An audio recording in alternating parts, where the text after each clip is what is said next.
시청자 여러분 안녕하십니까? 헬로티비 뉴스입니다. 첫 소식입니다. 양주시의 인구가 늘면서 자연스럽게 학령 인구 역시 증가하고 있습니다. 그런데 양주에 교육지원청이 없어서 기존처럼 동두천 양주교육지원청에서 지원하고 있는 실정인데요. 네, 학부모들과 교사 그리고 학생들은 더 나은 교육을 받기 위해 양주교육지원청을 신설해야 한다고 주장하고 있습니다. 김소영 기자가 현장 취재했습니다. 인구 26만의 양주시. 현재 학생 수는 2만 7,900여 명입니다. 인구가 빠르게 늘면서 학생 수 역시 늘어나고 있습니다. 하지만 교육지원청은 양주와 동두천 두 개 시를 묶어 한 개 교육지원청으로 운영되고 있습니다. 동두천 양주교육지원청 분리 문제는 양주시의 인구가 늘어나면서 꾸준히 제기되고 있습니다. 확실히 이제 두 개의 지자체가 각자의 특성과 또 현안들이 다 다르기 때문에 일 지자체에 일 교육청이 있는 것이 당연한 일이라는 생각이 들고 학생과 학부모를 위한 지원이 더 밀착해서 잘 할 수 있다고 생각이 되었어요. 현재 동두천의 학생 수는 8,900여 명, 양주의 학생 수보다 3분의 1 수준입니다. 임태희 교육감은 한 개 지역 한 개 교육청을 공약했고 교육부는 이 사안에 대해 용역을 진행하고 있습니다. 교육부의 용역 결과에 따라 6개 지역의 교육청을 모두 분리하느냐, 순차적으로 분리하느냐 등 세부적인 내용이 결정됩니다. 광주 하나만 다 떨고 있단 말이에요. 우리만 떨고 있어요. 동호처럼 관심이 크게 제가 볼 때 없어요. 이제는 파트너가 더 이상 아닙니다. 양주교육지원청 분리 신설을 위한 지역협의회는 양주교육지원청 분리가 타 지역보다 앞서기 위해서 무엇보다 양주 시민들의 관심과 열정이 중요하다고 말했습니다. 양주시가 지난 9월부터 시작한 동두천 양주교육지원청 분리 서명운동은 5만 명을 목표로 하고 있지만 현재 10,000명 수준입니다. 교육청 규모로는 화성이나 화성 다음 광주 하남의 하남 정도보다는 학교 수는 더 많아요. 하남보다는. 그래서 여건은 이제 분리되는 그 지역을 기준으로 보면 여건이 나쁘진 않은데 이제 민주도로 좀 서명을 받아서 한번 액션을 할 필요가 있지 않나 이렇게 생각합니다. 양주시의 학교는 앞으로 개교 예정인 학교를 포함해 모두 67개입니다. 무엇보다 양주교육지원청이 필요한 이유입니다. 헬로티비 뉴스 김소영입니다. 다음 소식입니다. 특수 강도 혐의로 서울구치소에 수감됐다가 병원 치료를 받던 중 도망친 김길수가 도주 사흘째인 6일 경찰에 붙잡혔습니다. 의정부 경찰서는 6일 밤 9시 25분쯤 의정부시 가능동에서 김 씨를 검거했다고 밝혔습니다. 김 씨는 제보자의 제보로 출동한 의정부 경찰서 강력팀 형사에게 검거된 것으로 파악됐습니다. 경찰은 김 씨를 의정부 경찰서에서 안양 동안경찰서로 이송해 도주 경로 등에 대해서 조사한 뒤 서울구치소에 인계할 예정입니다. 포천시가 6일 지난달 24일 미군 사격장 인근에서 발생한 민간 차량 피탄 사고와 관련해 주한 미 8군 측이 공식 사과와 재발 방지 약속을 담은 문서를 보내왔다고 밝혔습니다. 월러드 벌러슨 미 8군 사령관 명의의 문서에는 민간 차량 피탄 사고와 관련해 포천 시민에게 공식적인 사과와 함께 시민의 안전을 위협하는 사건이 재발하지 않도록 기술적, 정책적, 절차적 보완을 진행하겠다는 내용이 담겼습니다.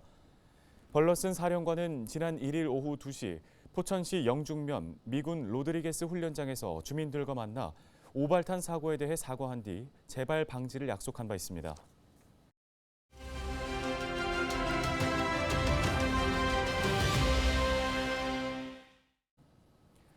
내년 총선은 다가오는데 선거구 획정 논의는 좀처럼 속도를 내지 못하는 모양새입니다.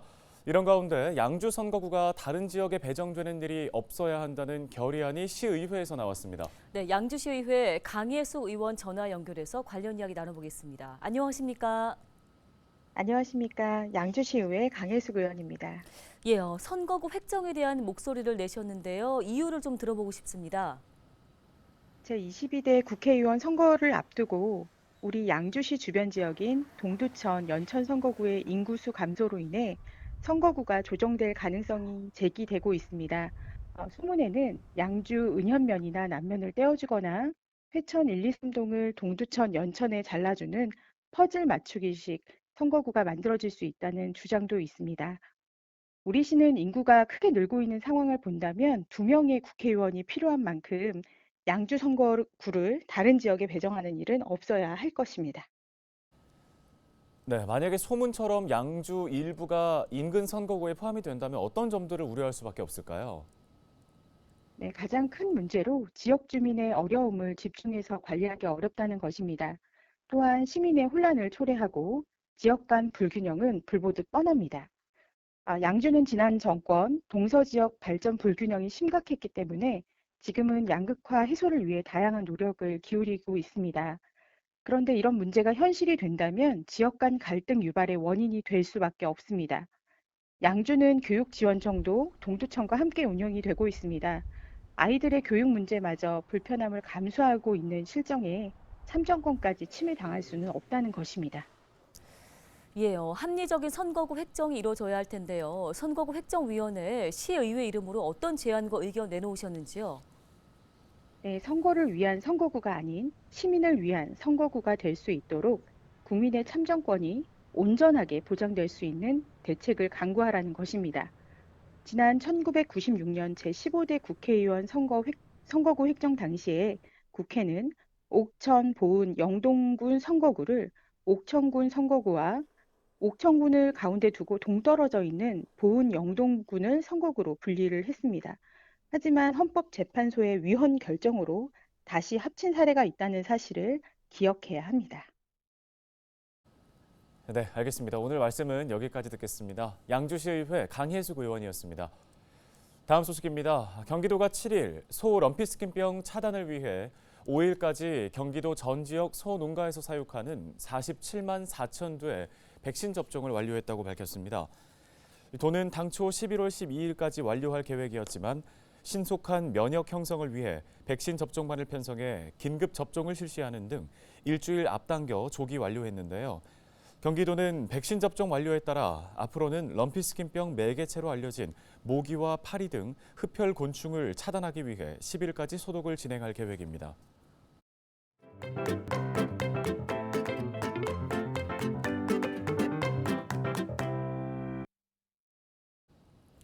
끝을 모르고 오르는 물가에 수년 전 한 예능에서 선보인 일주일 동안 10,000원으로 살기는 불가능해진 게 현실인데요. 네, 체감 물가가 어느 정도인 건지 기자가 간다에서 체험해봤습니다. 하루 10,000원으로 살기에 도전해봤습니다.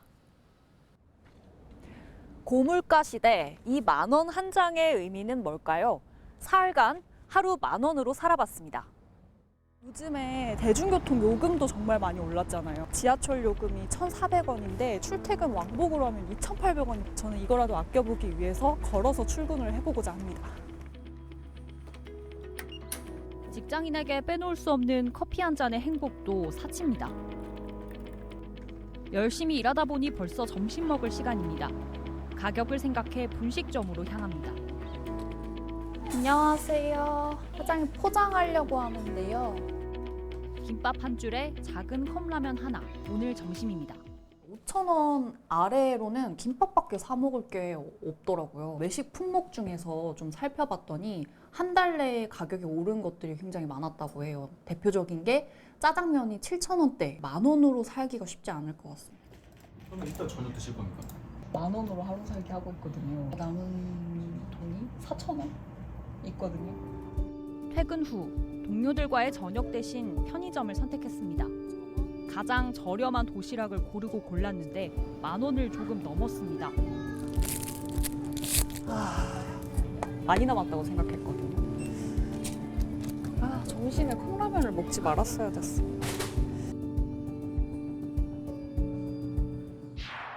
일 전입니다. 어제는 실패했지만 오늘은 성공하겠습니다. 어김없이 찾아온 점심시간.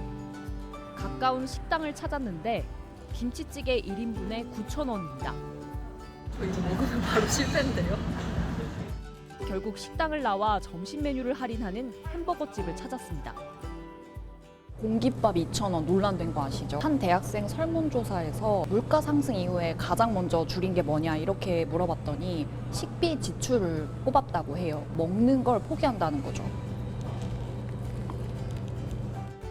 퇴근길엔 다시 편의점에 들렀습니다. 치맥은 먼 이야기.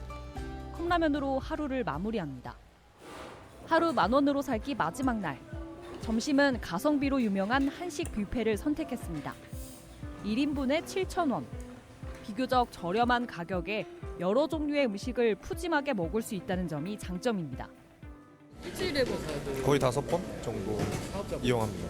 요즘 물가가 많이 오르는 게 체감이 많이 돼서 그냥 주말이나 좀 돈을 쓰려면은 평일에는 이렇게 몇천 원대 좀 양껏 저 같은 젊은 사람들은 양껏 먹을 수 있는데 이런 데밖에 없다고는. 한 끼 해결하고 나니 또 걱정입니다. 지금 제가 남은 돈이 3,000원이거든요. 출퇴근 만약 지하철로 했다고 하면 200원 남은 거예요. 문제는 저녁도 못 먹었어요. 식자재 값이 만만치 않아 장 보는 것은 더 무섭습니다. 결국 마지막 날 저녁은 거르기로 했습니다. 하루 10,000원으로는 끼니를 챙겨 먹는 일조차 어려웠습니다. 물가 안정 대책에도 하루가 다르게 오르는 체감 물가. 10,000원의 행복은 옛날 이야기가 됐습니다. 기자가 한다, 이세진입니다.